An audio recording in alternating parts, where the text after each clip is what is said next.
What's up, everybody? You got the Car Man broadcasting live out of the RVA. We have a 2004 Sebring convertible that has a bad motor mount in the rear. Actually, it had a bad motor mount everywhere. We're just doing the rear right now. First, let me invite you to subscribe. We really would appreciate that. And second, follow me on Facebook. If you ever need to get in touch with me, that's the quickest and easiest way to do it. Now, let's take a look at what we're working with here. This is basically the part we're replacing. I'll get to its location in a second, but it's located in the rear of the engine, attached to the transaxle. There's an eye bolt going through right here, and if you flip it upside down, 1, 2, 3 bolts on the bottom. Now this seems easy enough. These are all 15 millimeter, by the way. So there's nothing, you can just go right under there under the cross member, bam, that's the cradle support. It's there. It takes minutes to take it out. No problem. So your only problem is it doesn't come out when you take the bolts out because it's stuck in there. Because right here in the dead center, the reason that is cut like that is the power steering rack goes right through the middle. And of course the hump, or the body of the car is right here, exhaust is right here, and when you try to pull it, you've got to pull it out, and she's getting stuck about right here. Now there's two things that you will have to do, which I'm going to go over real quick. One is you're going to take the bracket off that holds this. It takes 3 bolts on the front or the top, and then 1 on the bottom. We'll get into that first. And then the second thing is the cross member core support. We're going to take that down as well, just to give us a few inches. No big deal. It seems a bigger deal than it is. All right, so we know what we're changing. Let's see how I'm going to tell you to do it. All right, hang tight. Alright guys, we are back here rolling. The first thing you're going to do is take out the air intake box where the breather's at. The reason is we need access right here into the rear. I know that black abyss is where we're heading. You're not really going to be able to see it that well, but anyway, I wanted to kind of give you perspective from where you're standing in front of the car. You see it right there, and then the brake booster right beside the brake booster on the bottom. If I can even get the brake booster to even visualize here. I can't really. I'm going to take the camera at a different angle. But right down there is a triangle plate, and we're going to take all 3 of those bolts. Those bolts are 18 millimeter straight up. And I'm going to give you an idea how I actually just did it, and I'm going to show you where they're at. All right, hang on.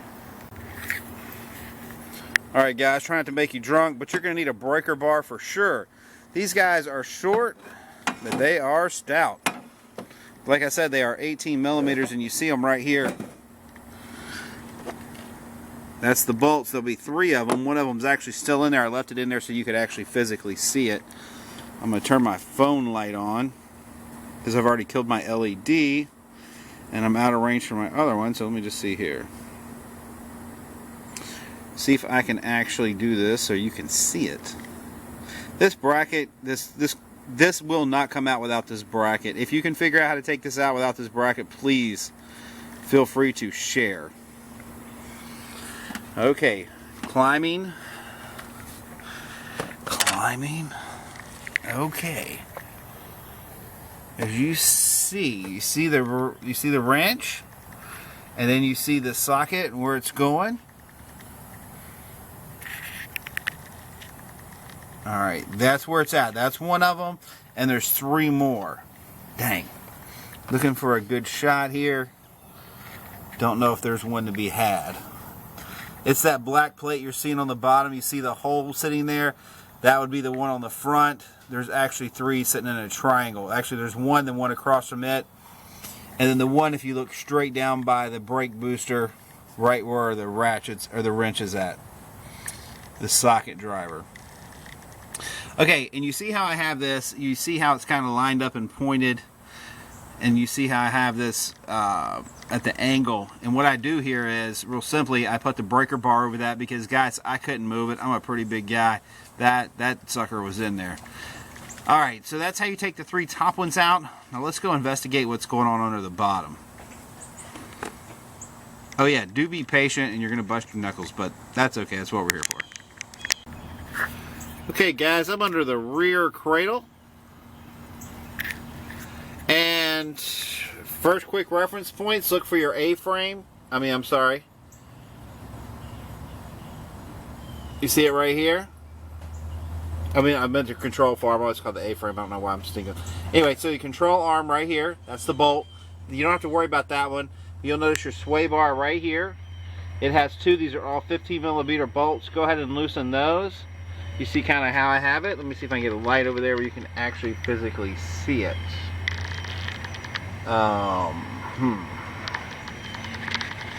Alright guys, sorry. It's really hard when you're underneath it. Okay. So I've got them loosened. And there's the second one right there. But that guy right there is pretty important. We want to back that down to where she's just barely holding on. And these two guys right here. And then if you look right here, hold on, let me kind of, let's see if I can get you right here. Okay. God, I hate this part of it, but there's no other way to film this, guys. Sorry.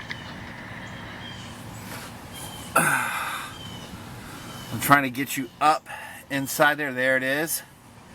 That right there is your main support bracket. Actually, there's bracket. That's the main bolt. It's very long. There's one on each side. And then if you, of course, you look back here to the back, skip the control arm one, which is the one in the center. And you have three back to back. Now that's on each side. We want to lower those down because what the end game is, we have to be able to move this core support right here.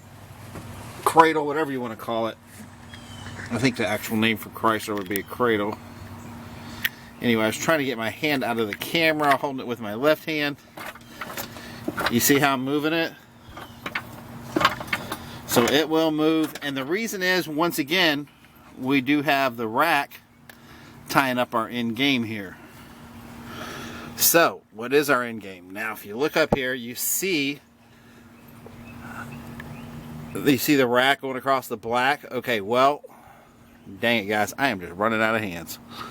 Hold on, let me see if I can actually somehow, no. See if I can get this back down. Okay, this is kind of how this looks. Alright. Trying to get some light again. Man, guys, this is like a nightmare trying to do this filming for you. Okay. Alright, so I kind of wiggled and jiggled in. That's the back of the bracket. Now, the only reason I'm showing that is because there's only one way for this to really go out. And like I said, we got to have the movement from the support on the bottom. And as you see, the bracket, which is just kind of laying behind it now, off to the side, this thing will not come out without those two items released. Now, how I'm actually going to take it out, let me take you back here and I'll actually show you. Alright, hang on one second. Alright guys, and here I am. If you take a look at your exhaust. Alright, let me get this where you can actually see what the heck I'm doing. Okay. So, it's just sitting right there. I've kind of got it a little bit up. Forgive me for the light. And then you're going to have to wiggle and jiggle. And out she comes. Hold on. I say out she comes. Alright, well, I've got to do this with two hands, but I've got to, you see the brackets kind of falling over a little bit to the side, pinching it. This is pinching it, and that's pinching it, but she's out for the most part. And guys, that's how you do it. Nothing but love from the car, man. And you know, you can see I got my hands full at the moment. And I do apologize for the bad filming, but man, it is some kind of hard to do a camera and a light and do the work and do the navigating. So, nothing but peace and love, man. We'll see you on the next one. Smash the like. See ya.